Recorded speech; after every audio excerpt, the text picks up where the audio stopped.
Here are the key points in the novel, For the Sake of My Children. Main themes and storyline. Central character, Susan Peterson, an Australian woman who becomes Irshad Al-Shamari after marrying a Saudi man. Journey. Her love story evolves into a harrowing struggle across continents, marked by religious extremism, gender oppression, and war. Transformation. Susan's identity shifts dramatically as she fights to protect her children amid cultural and personal upheaval. Emotional and social impact. Motherhood and sacrifice. The novel highlights the fierce, unbreakable bond between a mother and her children, and the painful choices she must make. Oppression and resilience. It exposes the brutal realities faced by women trapped between cultures and faiths, emphasizing their strength and endurance. Call to action. The story urges readers to confront injustice and be a voice for the voiceless, echoing Malala Yousafzai's quote, "When the whole world is silent, even one voice becomes powerful." Author's intent. Dr. Ahmed delivers a raw, emotionally charged narrative that serves as both an exposé of systemic injustice and a tribute to human resilience and hope. For the Sake of My Children offers a gripping and emotionally layered portrait of Susan Peterson's transformation, set against a backdrop of cultural collision and systemic injustice. Let's unpack both her character arc and the cultural themes that shape her journey. Susan's character arc, from innocence to empowerment. 1. Romantic idealism. Susan begins as a hopeful, open-hearted Australian woman drawn to love across cultural boundaries. Her relationship with a Saudi man is initially framed by idealism and curiosity, suggesting a belief in love's power to transcend differences. 2. Cultural displacement and identity crisis. Upon entering her husband's world, Susan is thrust into unfamiliar religious and social norms. Her transformation into Irshad Al-Shamari marks a forced shedding of her former identity, not just in name, but in autonomy, voice, and freedom. This phase explores the psychological toll of cultural erasure and the struggle to reconcile personal beliefs with imposed roles. 3. Maternal resilience. As oppression intensifies, Susan's focus shifts from survival to protecting her children. Her motherhood becomes the anchor of her strength, driving her to endure captivity, betrayal, and isolation. Her sacrifices are not passive.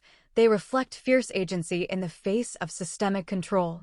4. Reclamation and defiance. The latter part of her arc is defined by a reclaiming of voice and purpose. Susan's journey back from extremism and war is not just physical, it's a spiritual and emotional resurrection. She emerges as a symbol of resistance, embodying the power of one voice to challenge silence and injustice. Cultural themes explored. 1. Gender oppression. The novel lays bare the restrictions placed on women in patriarchal societies, especially within extremist interpretations of religion. Susan's story highlights how gender roles can be weaponized to suppress autonomy and enforce obedience. 2. Religious extremism versus faith. The narrative distinguishes between faith as a personal, spiritual journey and extremism as a tool of control. Susan's suffering under religious extremism critiques systems that distort belief into oppression. 3. Cross-cultural conflict. The clash between Western liberal values and conservative Middle Eastern norms is central. Susan's journey illustrates the dangers of romanticizing cultural integration without understanding the power dynamics involved. 4. Motherhood as resistance. The book elevates motherhood from a private role to a political act. Susan's fight for her children becomes a metaphor for reclaiming dignity, challenging injustice, and defying systems that seek to silence her. 5. Voice and silence. Echoing Malala Yousafzai's quote, the story underscores how speaking out, even when the world is silent, is a radical act. Susan's voice, once suppressed, becomes a beacon for others trapped in similar circumstances. This novel doesn't just tell Susan's story, it invites readers to confront uncomfortable truths about culture, power, and resilience. How these themes compare to other works like Not Without My Daughter or A Thousand Splendid Suns. All three works, For the Sake of My Children, Not Without My Daughter, and A Thousand Splendid Suns, explore the intersection of gender oppression, cultural conflict, and maternal resilience, but each offers a distinct lens shaped by its setting and narrative style. Comparative analysis of themes and character arcs. 1. Motherhood and sacrifice. For the sake of my children, Susan's journey centers on her fierce determination to protect her children amid religious extremism and cultural erasure.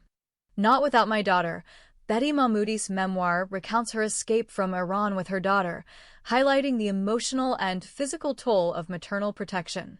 A Thousand Splendid Suns, Maryam and Layla's bond, forged through shared suffering, becomes a powerful symbol of maternal love and sacrifice. Maryam's ultimate act of selflessness secures a future for Layla and her children. 2. Cultural clash and identity. Susan. Her transformation into Irshad al-Shamari reflects the loss and reclamation of identity within oppressive cultural frameworks. Betty experiences a stark clash between American individualism and Iranian collectivism, especially through enforced dress codes and gender roles. Layla and Maryam navigate shifting Afghan regimes, each imposing different cultural expectations.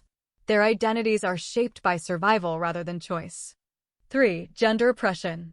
Susan faces systemic silencing and control, with her voice and choices stripped under religious patriarchy. Betty encounters legal and social barriers that prevent her from leaving Iran, underscoring the lack of autonomy for women. Maryam and Layla endure domestic abuse and Taliban-imposed restrictions, yet find strength in solidarity and resistance. 4. Resilience and empowerment. Susan reclaims her voice through suffering, emerging as a symbol of defiance and hope.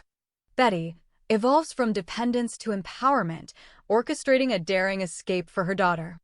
Maryam transforms from shame and submission to heroic sacrifice, while Layla channels her pain into nurturing and rebuilding. 5. Voice and silence. All three protagonists confront systems that seek to silence them. Their stories become acts of resistance. Susan's narrative is a call to action. Betty's memoir exposes hidden injustices. Maryam and Layla's voices rise above war and repression. Unique contributions. For the Sake of My Children blends fiction with real events, offering a sweeping emotional indictment of extremism. Not Without My Daughter is a first-hand account, raw and immediate, with a focus on escape and survival. A Thousand Splendid Suns is literary and layered, weaving personal stories into the fabric of Afghan history. Each story is a testament to the enduring strength of women who refuse to be broken. The parallel struggles of Irshad and her daughter Aisha in For the Sake of My Children reflect generational echoes of resistance against patriarchal and religious oppression. Here's a comparative breakdown of their confrontations. Irshad versus the village chief. Context. Irshad, formerly Susan Peterson, faces the village chief, a symbol of entrenched tribal authority and patriarchal control. Her struggle is rooted in cultural displacement as she navigates a foreign system that strips her of autonomy and identity. Nature of the conflict. Power imbalance. The chief represents a rigid, male-dominated hierarchy that sees Irshad as property rather than a person. Maternal defiance. Irshad's resistance is driven by her desire to protect her children, challenging the chief's authority and risking severe punishment. Silent rebellion. Her fight is often internal, marked by strategic endurance and emotional resilience rather than open confrontation. Outcome. Irshad's survival and eventual reclamation of her voice signal a quiet but profound victory over systemic oppression. Her struggle lays the emotional and ideological groundwork for Aisha's more overt rebellion. Aisha versus Mullah Abu Hamid. Context. Aisha, Irshad's daughter, confronts Mullah Abu Hamid, a religious figure enforcing extremist doctrine. Her battle is more ideological and vocal, shaped by a new generation's refusal to accept inherited subjugation. Nature of the conflict. Direct confrontation. Aisha challenges the mullah's authority openly, questioning religious dogma and demanding justice. Empowered resistance. Unlike her mother's constrained rebellion, Aisha's fight is marked by awareness and boldness. Symbolic clash: the mullah embodies spiritual tyranny, while Aisha represents the awakening of individual rights and reform. Outcome: Aisha's defiance signals a shift in generational power, where silence is replaced by speech and fear by courage. Her fight builds on Irshad's legacy, transforming personal pain into collective resistance. Generational echoes and evolution.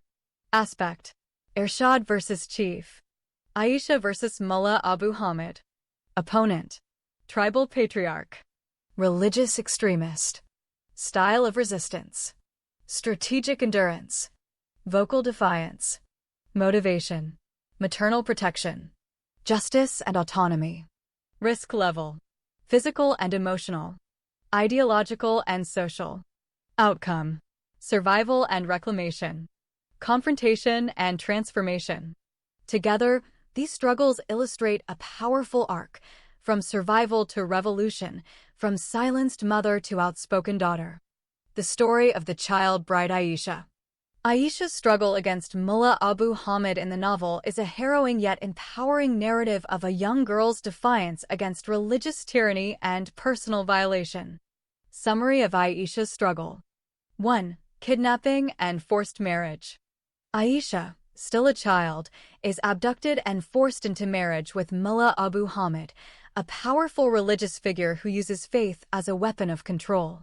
Her kidnapping is not just physical, it represents the theft of her autonomy, voice, and future. 2. Abuse and indoctrination. Within the confines of her captivity, Aisha endures emotional, psychological, and physical abuse. Mullah Abu Hamid imposes extremist doctrines, attempting to break her spirit and mold her into submission. 3. Resistance and awakening. Despite her youth, Aisha refuses to be silenced. Her resistance begins with small acts of defiance, questioning the mullah's teachings, refusing to obey blindly, and clinging to memories of her mother Irshad. Her courage grows as she recognizes the injustice of her situation and the hypocrisy of her abuser. 4. Confrontation and escape. Aisha's struggle culminates in a direct confrontation with Mullah Abu Hamid, where she exposes his cruelty and challenges his authority. Her escape, whether physical or symbolic, marks a turning point, transforming her from victim to survivor. 5. Legacy of defiance. Aisha's fight echoes her mother's earlier battles, but with a new voice, one that is louder, bolder, and more unyielding. She becomes a symbol of generational resilience, proving that even in the darkest circumstances, truth and courage can prevail.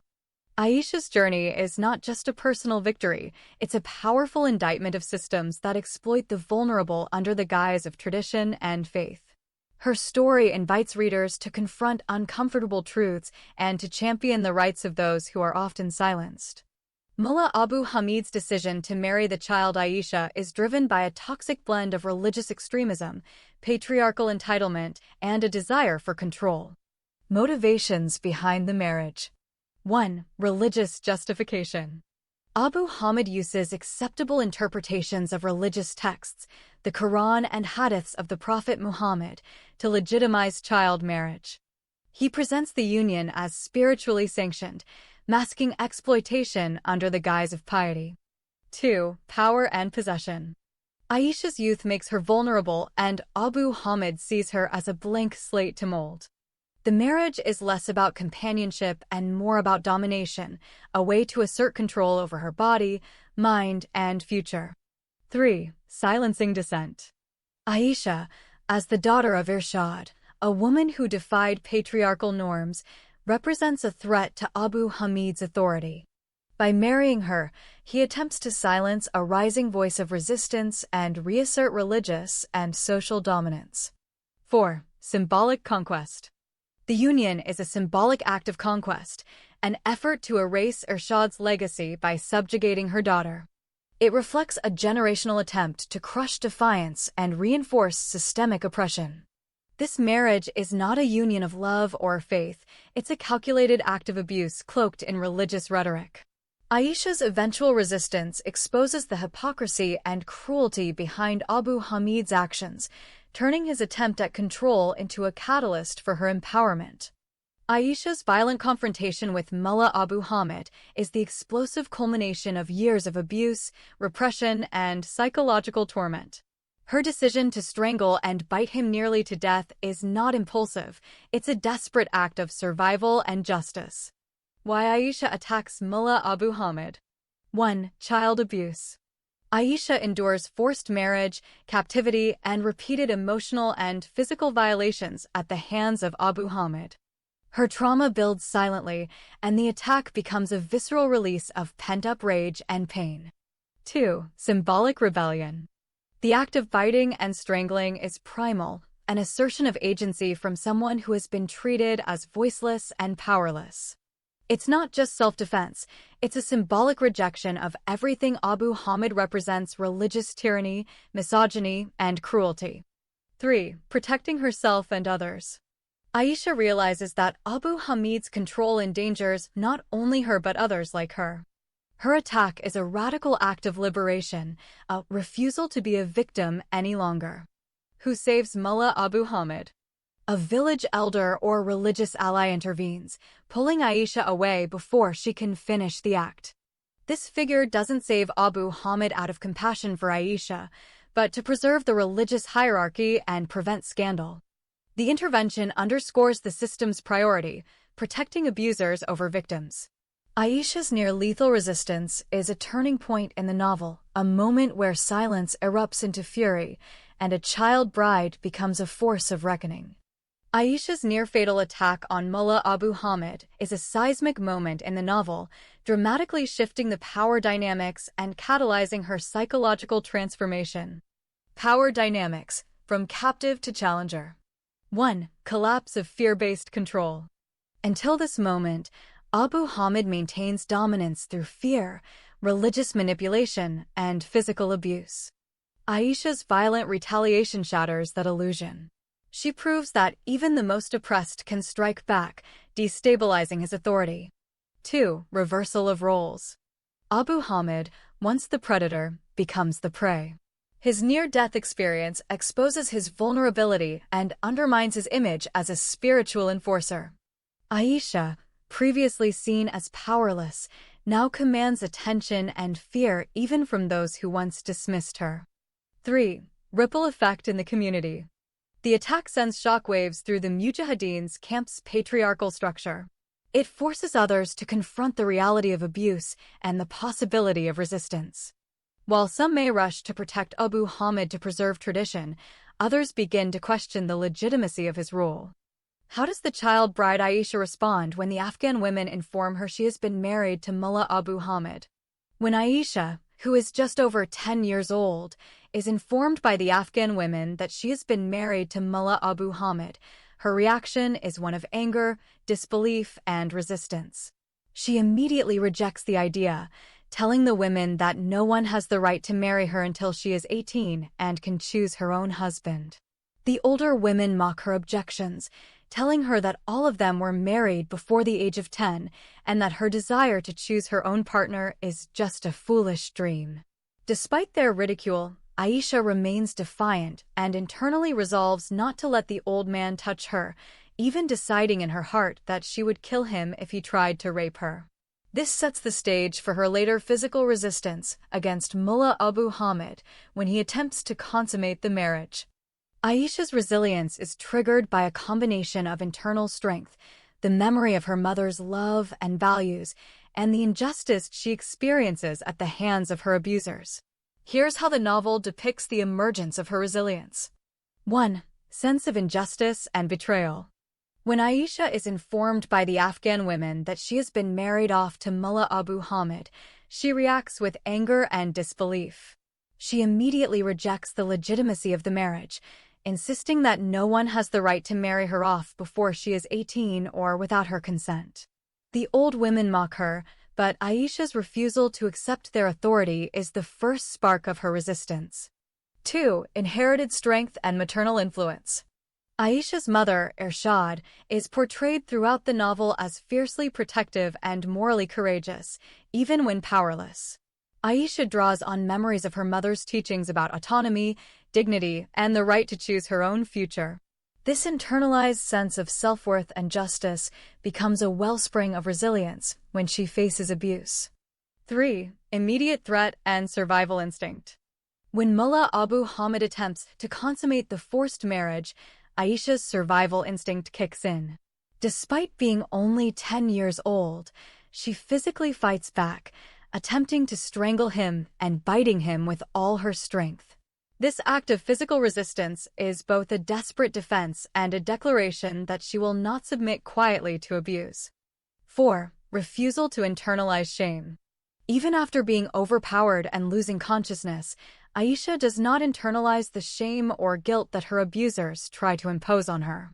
Instead, her anger and sense of injustice deepen, fueling her determination to resist further attempts at control or violation. 5. Long-term psychological growth. Over time, Aisha's resilience is sustained by her ability to hold on to her own sense of right and wrong, even in an environment designed to break her spirit. She learns to navigate her circumstances with caution, but her core refusal to accept victimhood remains intact. This resilience is later recognized by her mother and others as a testament to her strength and the enduring influence of her upbringing. In summary, Aisha's resilience is triggered by the injustice she faces, the empowering influence of her mother, her own survival instinct, and her refusal to accept the roles imposed on her by her abusers. These factors combine to help her resist, endure, and ultimately begin to heal, even in the face of overwhelming adversity. Aisha's physical resistance to Mullah Abu Hamid is depicted as both courageous and desperate. Here's how she resists him physically, based on the novel. When Mullah Abu Hamid attempts to consummate the marriage on the very night of their wedding, Aisha, though only 10 years old, responds with fierce physical resistance. As soon as the old man approaches her, Aisha grabs his throat with her hands and begins to strangle him. Despite being much younger and smaller, she uses all her strength to try to choke him, refusing to let go even as he kicks and hits her in an attempt to break free. The struggle continues until both fall to the ground, with Aisha on top, still gripping his throat. She nearly succeeds in strangling him to death, and he stops struggling, his eyes wide open. However, before she can finish, a servant named Abu Huraira, who had been hiding under the bed, intervenes. He strikes Aisha on the head with a stick, rendering her unconscious and forcing her to release her grip. This act of resistance is not only physical but also symbolic of her refusal to submit to abuse, even in the face of overwhelming power and danger. In the scene where Aisha is forced into marriage with Mullah Abu Hamid, Abu Huraira plays the role of an enforcer and accomplice to the abuse. Specifically, Abu Huraira is present in the room, hiding under the bed, as Mullah Abu Hamid attempts to consummate the marriage with the child bride, Aisha. When Aisha fiercely resists and nearly strangles Mullah Abu Hamid, Abu Huraira intervenes at the critical moment. He comes out from under the bed and strikes Aisha on the head with a stick, rendering her unconscious and forcing her to release her grip on the mullah's throat.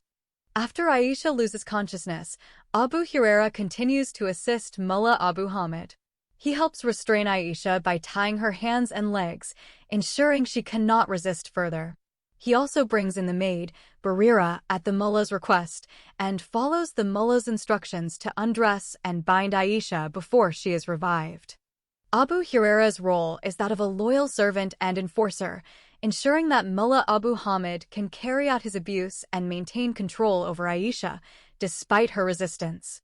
After Aisha's violent confrontation with Mullah Abu Hamid, where she physically resists his abuse and ultimately loses consciousness, her immediate support is minimal and deeply inadequate. Here's what happens and the kind of support she receives, based on the novel's depiction. Immediate aftermath. After Aisha loses consciousness from being struck on the head by Abu Huraira, the mullah's servant, she is stripped of her clothes by the housekeeper Barira, tied up, and left vulnerable on the bed. The housekeeper is instructed to revive her, but only after these humiliating and controlling actions. Housekeeper's role. Barira, the Pakistani housekeeper, does show a degree of compassion. After reviving Aisha, she covers her with a sheet and gives her sleeping pills, claiming to the men that Aisha is too weak and sick for the mullah to attempt to consummate the marriage again that night. This act temporarily protects Aisha from further immediate abuse. Lack of real support.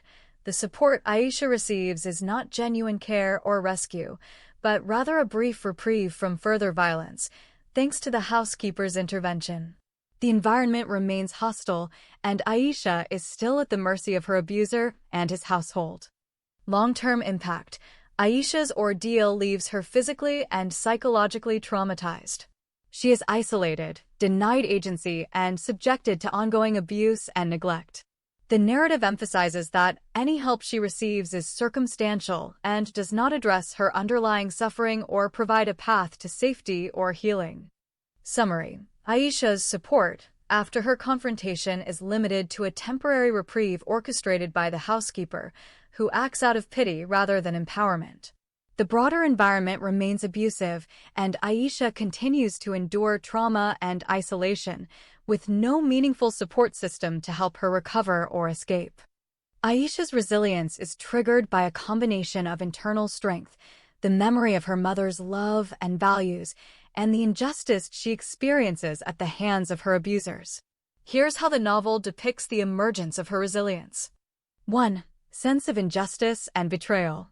When Aisha is informed by the Afghan women that she has been married off to Mullah Abu Hamid, she reacts with anger and disbelief. She immediately rejects the legitimacy of the marriage, insisting that no one has the right to marry her off before she is 18 or without her consent. The old women mock her, but Aisha's refusal to accept their authority is the first spark of her resistance. 2. Inherited strength and maternal influence. Aisha's mother, Ershad, is portrayed throughout the novel as fiercely protective and morally courageous, even when powerless. Aisha draws on memories of her mother's teachings about autonomy, dignity, and the right to choose her own future. This internalized sense of self-worth and justice becomes a wellspring of resilience when she faces abuse. 3. Immediate threat and survival instinct. When Mullah Abu Hamid attempts to consummate the forced marriage, Aisha's survival instinct kicks in.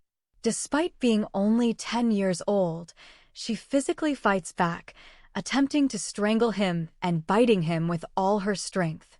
This act of physical resistance is both a desperate defense and a declaration that she will not submit quietly to abuse. 4. Refusal to internalize shame. Even after being overpowered and losing consciousness, Aisha does not internalize the shame or guilt that her abusers try to impose on her. Instead, her anger and sense of injustice deepen, fueling her determination to resist further attempts at control or violation. 5. Long-term psychological growth. Over time, Aisha's resilience is sustained by her ability to hold on to her own sense of right and wrong, even in an environment designed to break her spirit. She learns to navigate her circumstances with caution, but her core refusal to accept victimhood remains intact. This resilience is later recognized by her mother and others as a testament to her strength and the enduring influence of her upbringing.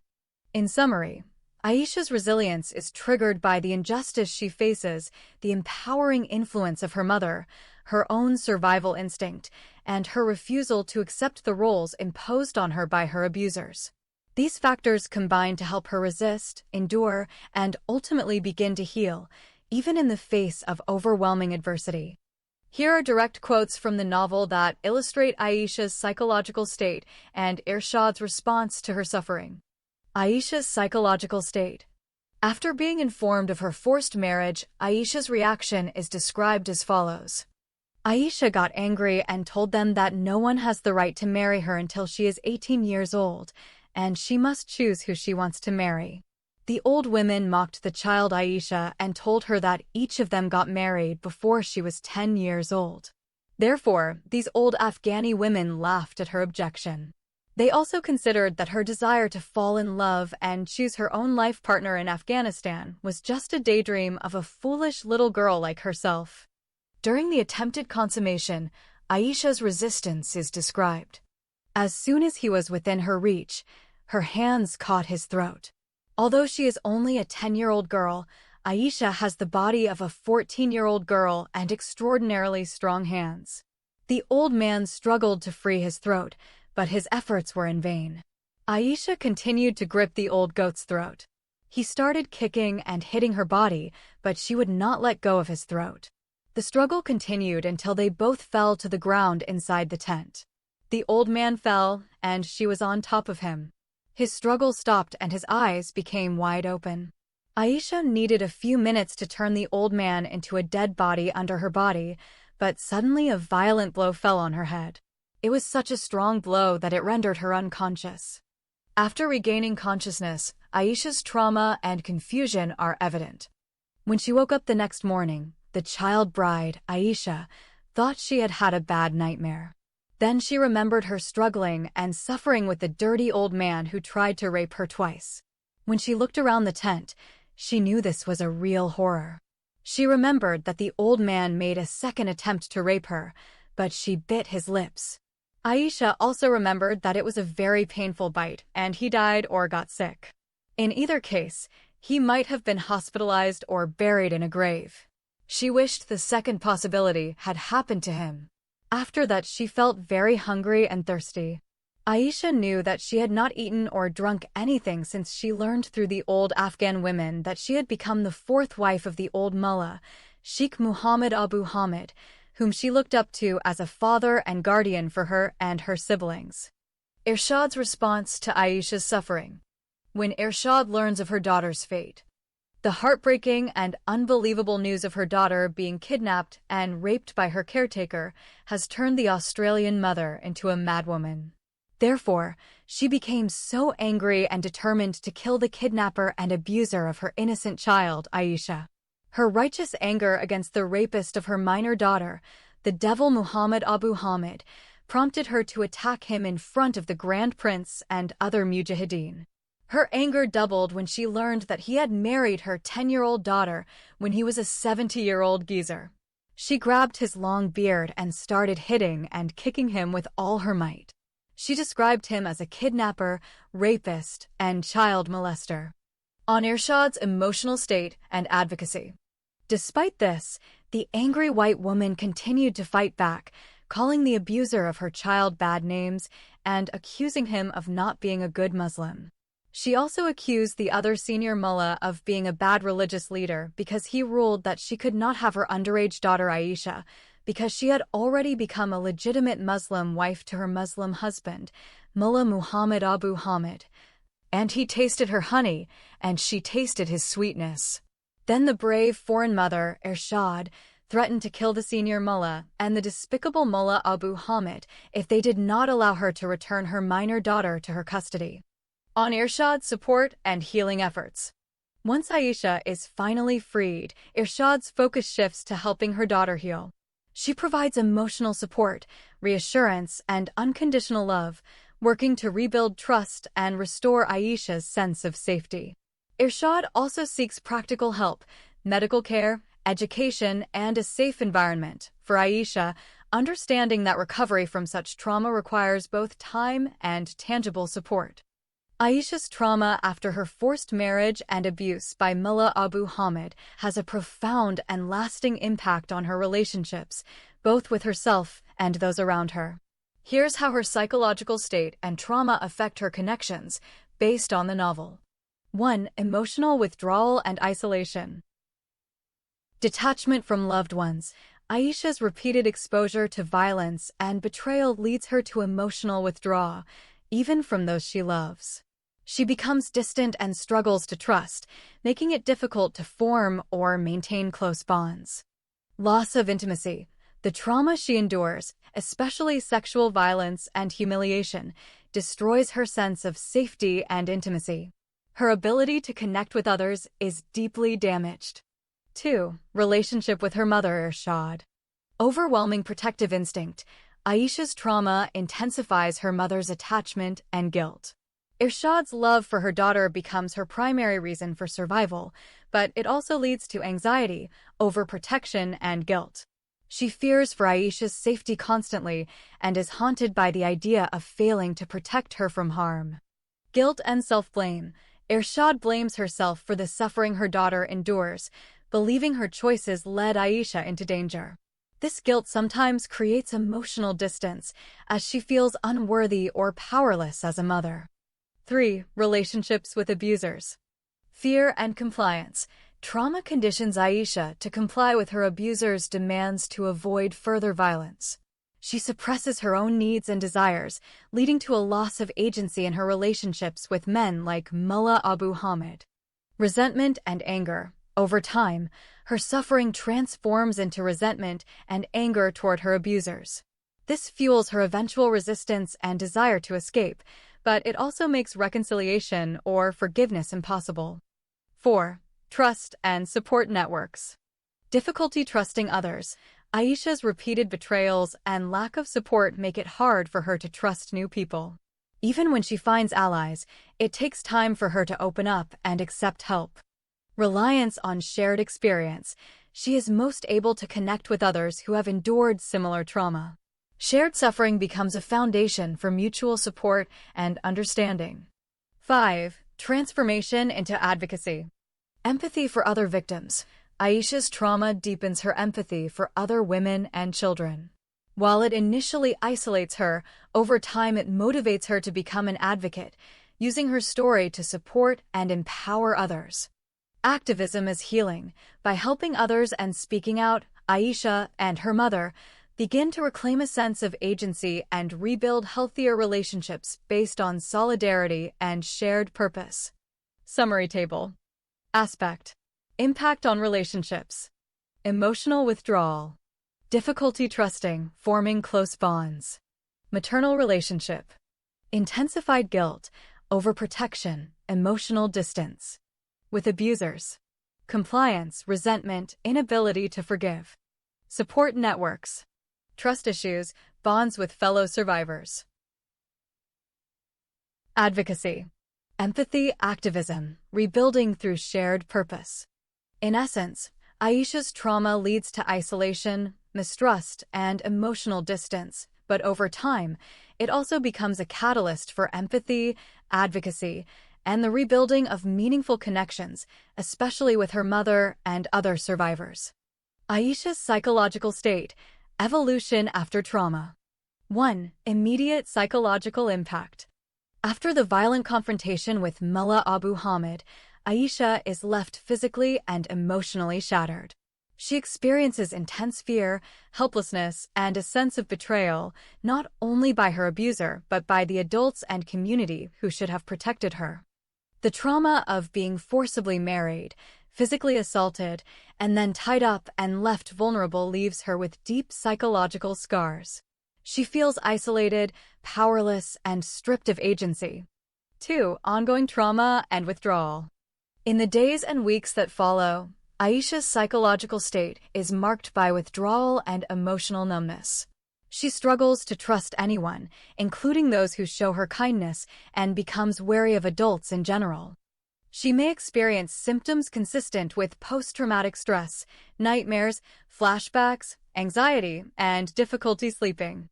The narrative describes her as being in a state of shock, often unable to process or express her emotions. 3. Long-term effects. The abuse and lack of meaningful support lead to long-term psychological harm. Aisha's sense of self-worth is deeply damaged, and she may internalize feelings of shame and guilt, even though she is blameless. Over time, however, Aisha's resilience begins to emerge. Inspired by memories of her mother's love and her own inner strength, she gradually starts to reclaim her voice and sense of self, though the process is slow and fraught with setbacks. Irshad's response to Aisha's suffering. 1. Maternal guilt and anguish. When Irshad learns of what has happened to her daughter, she is overwhelmed by guilt, rage, and sorrow. She blames herself for leaving Aisha in the care of those who ultimately abused her and her grief is compounded by the knowledge that she was powerless to protect her child in that environment. 2. Fierce advocacy and confrontation. Irshad's response is not passive. She confronts Mullah Abu Hamid and the authorities who enabled the abuse, risking her own safety to demand justice for her daughter. Her anger is described as righteous, and she physically attacks the abuser in front of witnesses, calling him a kidnapper and rapist. Even when restrained and punished for her defiance, Irshad refuses to be silenced. She continues to fight for Aisha's freedom and well-being, seeking intervention from higher authorities and leveraging every resource she can find. 3. Emotional support and healing. Once Aisha is finally freed, Irshad's focus shifts to helping her daughter heal. She provides emotional support, reassurance, and unconditional love, working to rebuild trust and restore Aisha's sense of safety. Irshad also seeks practical help, medical care, education, and a safe environment for Aisha, understanding that recovery from such trauma requires both time and tangible support. 4. Advocacy for others. Irshad's experience with Aisha's suffering becomes a catalyst for her broader activism. She founds an association for abused Muslim women, shares her story publicly, and works to expose the systems that enable such abuse, hoping to prevent similar tragedies for other girls and mothers. Summary table: Aisha's psychological evolution and Irshad's response. Stage: Aisha's state. Irshad's response. Immediate aftermath. Shock, fear, helplessness. Guilt, rage, desperate to intervene. Ongoing trauma. Withdrawal, numbness, PTSD symptoms. Advocacy, confrontation, seeking justice. Long-term. Gradual resilience, slow healing. Emotional support, practical care, activism. The reaction of Irshad to the child marriage of her daughter Aisha. Irshad's reaction upon discovering that the guardian entrusted with her children has married her 10-year-old daughter Aisha is one of devastating betrayal, explosive rage, and maternal anguish. This moment marks a critical emotional and thematic turning point in For the Sake of My Children. Emotional breakdown. Shock and disbelief. Irshad is initially paralyzed by the horror of the revelation. The man she trusted to protect her children has violated that trust in the most grotesque way. Guilt and self-blame. She questions her own decisions, wondering if her sacrifices and choices inadvertently led to Aisha's suffering. Grief for stolen innocence. Irshad mourns not just the act of marriage, but the loss of Aisha's childhood, freedom, and safety. Rage and confrontation. Explosive fury. Irshad's pain transforms into righteous anger.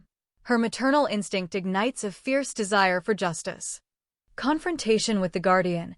She confronts him with raw intensity, exposing his hypocrisy and demanding accountability. Challenge to the system. Her rage is not just personal, it becomes a broader indictment of the cultural and religious structures that enable such abuse. Psychological shift. From endurance to action. This betrayal pushes Irshad beyond quiet resilience. She becomes more vocal, more defiant, and more willing to risk everything to protect her children. Reclaiming agency. Irshad's reaction marks a shift from survival to resistance. She refuses to be silenced or manipulated any longer. Thematic impact. This moment crystallizes the novel's core themes: the betrayal of trust, the weaponization of religion, and the indomitable power of maternal love. Irshad's response sets the stage for Aisha's own rebellion, showing how trauma can fuel transformation across generations. Here's a dramatic monologue that captures Irshad's emotional eruption upon discovering that the man she trusted as her children's guardian has married her 10-year-old daughter, Aisha. The tone is raw, maternal, and searing with betrayal. Dusty tent. Afternoon. Irshad stands frozen, with a marriage certificate trembling in her hand. Her breath is shallow. Her eyes, wide with disbelief, begin to brim with tears. Then, like a dam breaking, she erupts. Irshad, voice cracking, then rising. You married her? You took my daughter, my baby, and you married her? She still sleeps with a stuffed rabbit. She still hums lullabies I sang to her in the dark.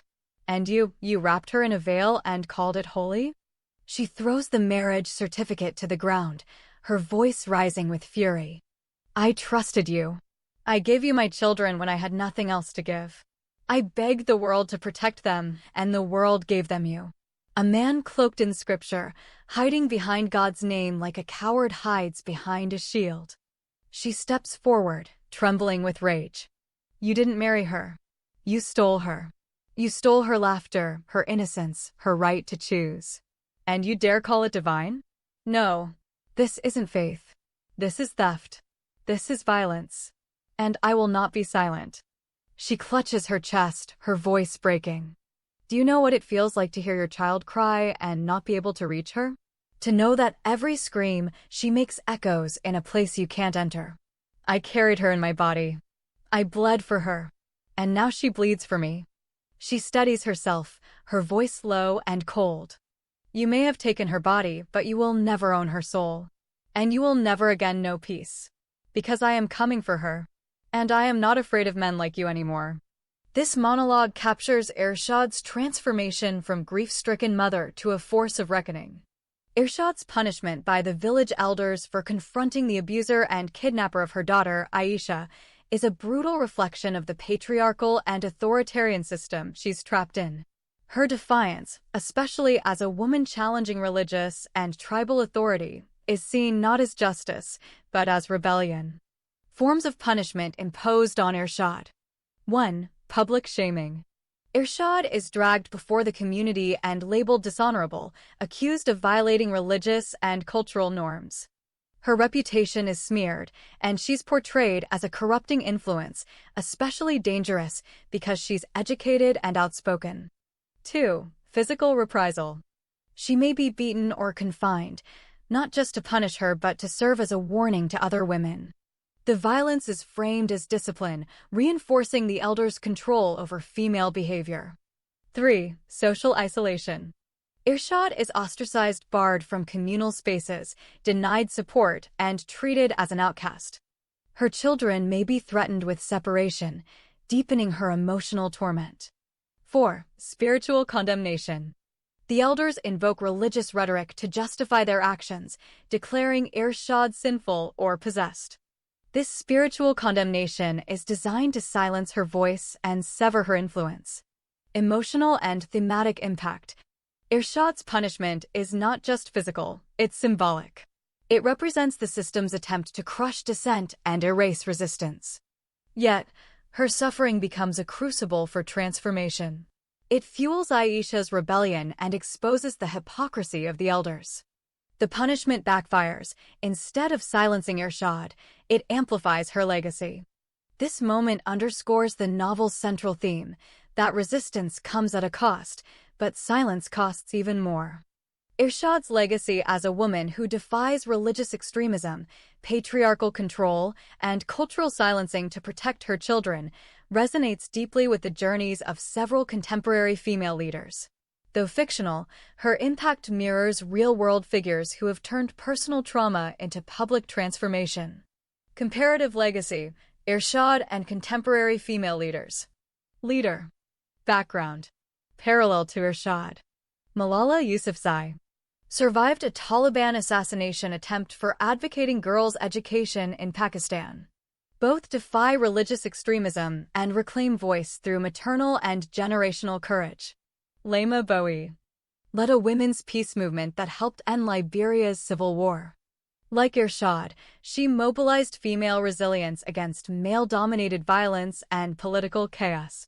Nadia Murad, Yazidi survivor of ISIS captivity, now a global advocate against sexual violence.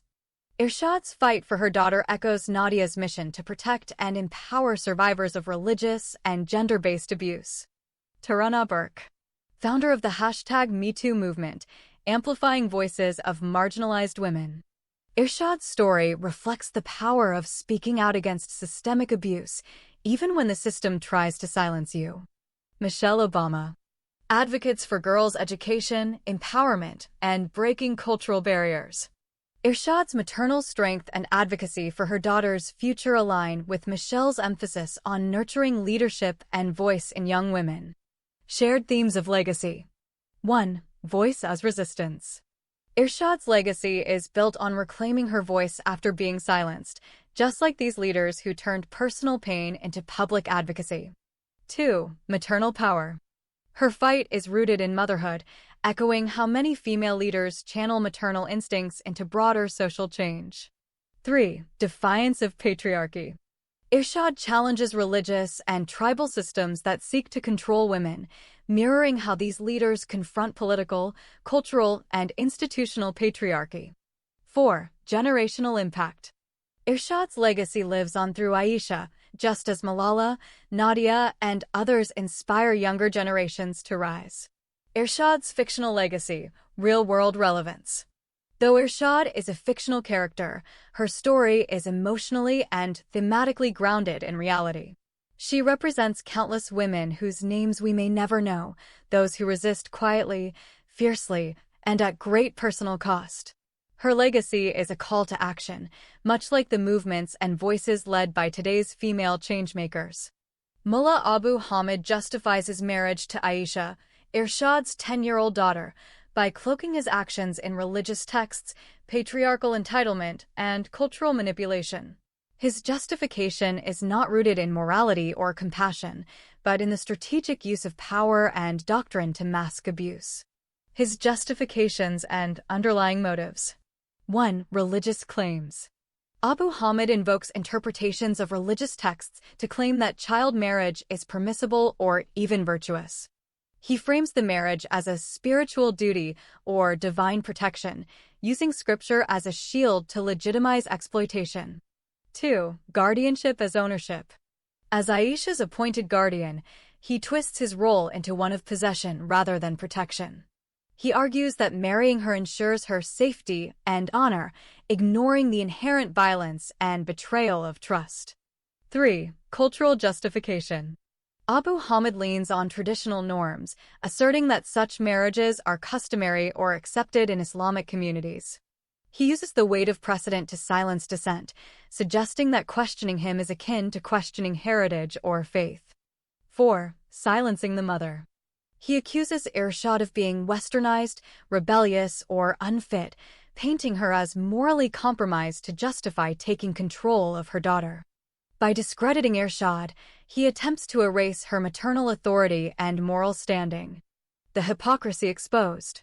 While Abu Hamid's justifications may sway the village elders or those under his influence, the narrative makes it clear his reasoning is a facade for predation.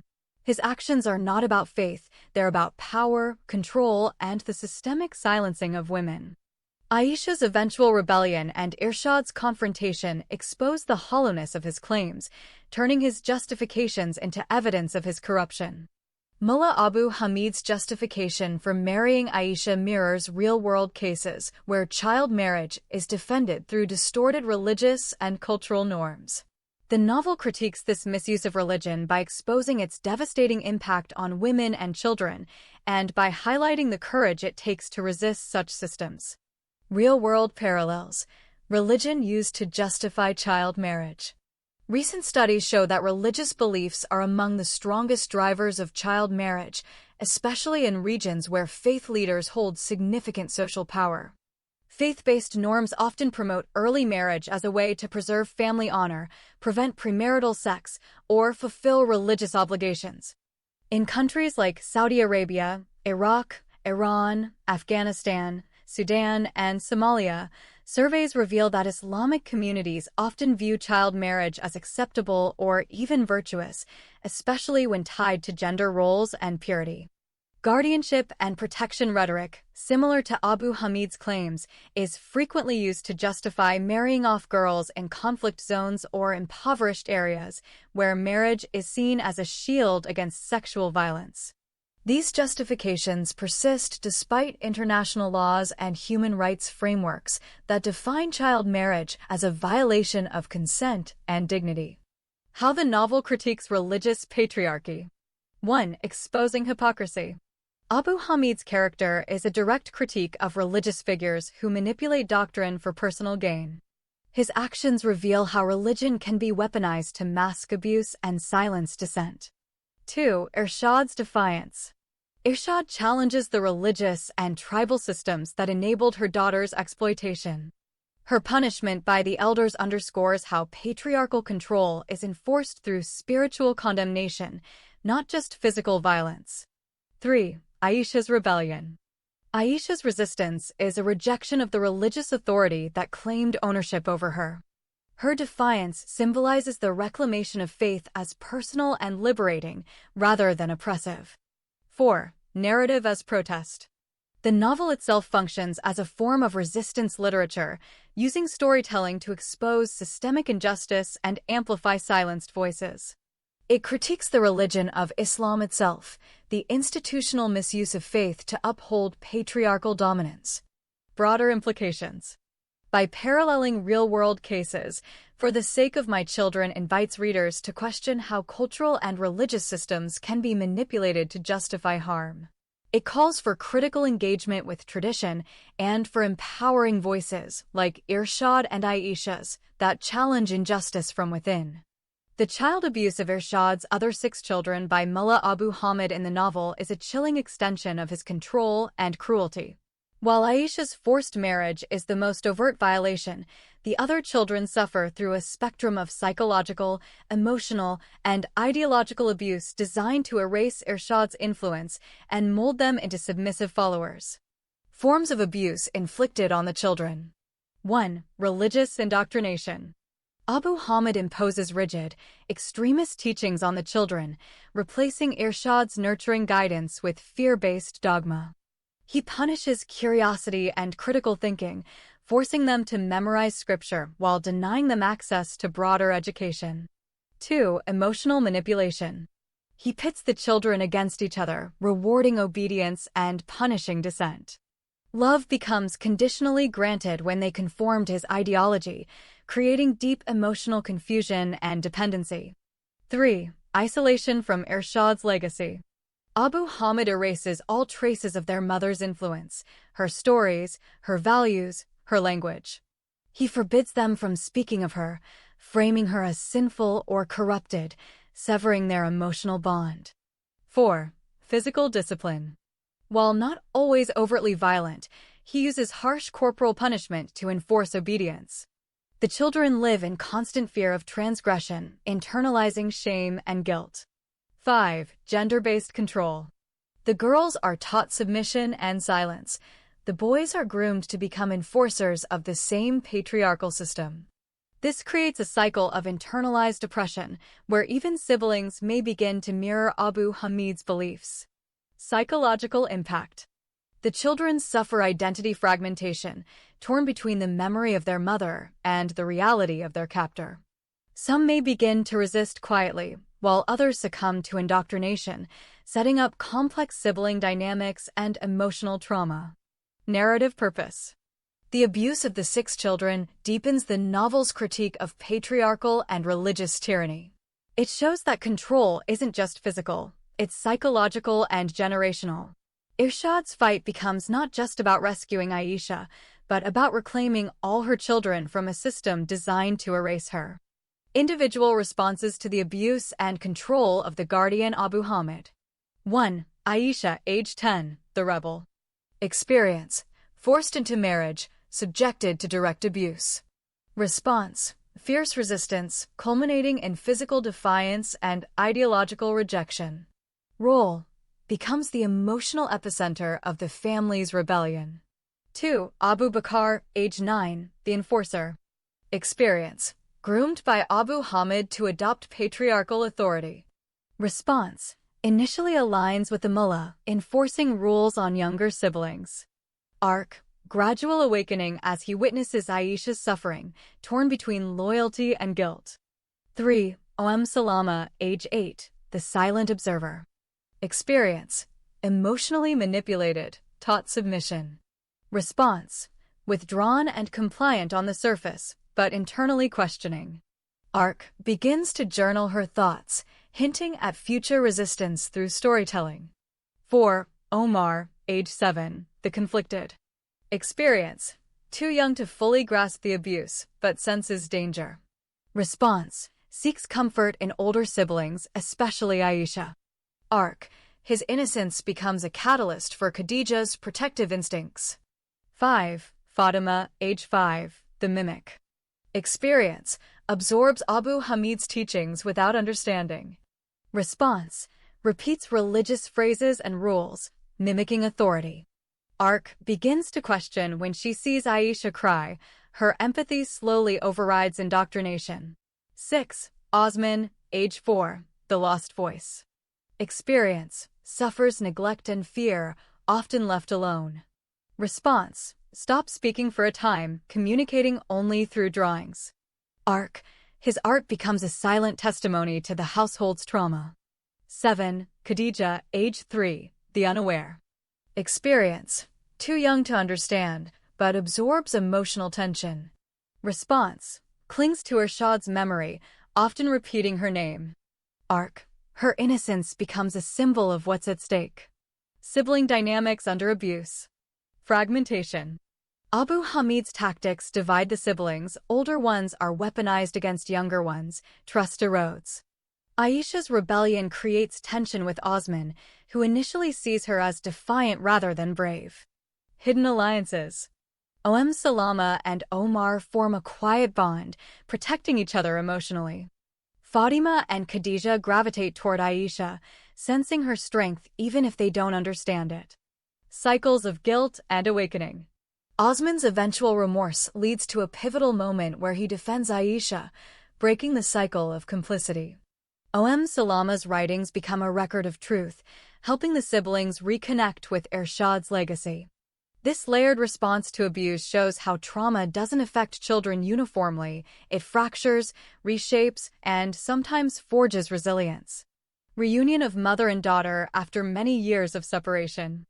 Aisha's reunion with her mother Irshad is emotionally volcanic, a collision of trauma, longing, and the fragile hope of healing. After enduring captivity and abuse under Mullah Abu Hamid, Aisha's response is layered with shock, guarded vulnerability, and a fierce need for reconnection. Initial reaction: shock and emotional disorientation. Disbelief. Aisha struggles to process the moment. Her mother, long thought unreachable or lost, stands before her, a living memory she had buried to survive. Guardedness. Years of betrayal have taught Aisha not to trust easily. Even her mother's presence feels surreal, and she hesitates to let her guard down. Emotional flood. The sight of Irshad triggers a torrent of suppressed emotions, grief, rage, longing, all crashing at once. Psychological unraveling. Conflicted identity. Aisha has been forced to grow up too fast. Seeing Irshad reawakens her childhood self, but also confronts her with the pain of lost innocence. Need for answers. She demands to know why her mother left her, why she was entrusted to a man who betrayed them both. Her questions are not accusations, they're wounds seeking closure. Fear of rejection. Beneath her anger lies a fear that Irshad might not accept the person she's become, a girl shaped by trauma, not tenderness. Reconnection and healing. Tentative touch. Aisha may resist physical contact at first, but eventually allows herself to be held, an act that begins to thaw years of emotional frost. Shared pain. Irshad doesn't offer easy apologies. Instead, she shares her own suffering, creating a bridge of mutual understanding. Rebuilding trust. Their reunion is not a neat resolution. It's the beginning of a long, painful healing process. But Aisha's willingness to speak, cry, and listen marks the first step. Scene recreation. Aisha's response. Abandoned courtyard, dusk. Aisha stands rigid as Irshad approaches. Her fists are clenched. Her eyes, wide, wet, and burning, lock onto her mother's. Aisha, voice trembling, "You left me. You said you'd protect us. You said you'd never let them hurt me. And then he came. And he took everything." Irshad, softly, "I never stopped fighting for you." Aisha, stepping back, "Then why did he win?" A long silence. Then Aisha collapses into her mother's arms, sobbing. Not because she forgives, but because she finally feels safe enough to break. This moment is not just a reunion, it's a reckoning. Aisha's response reflects the complexity of trauma, love tangled with pain, trust rebuilt through truth.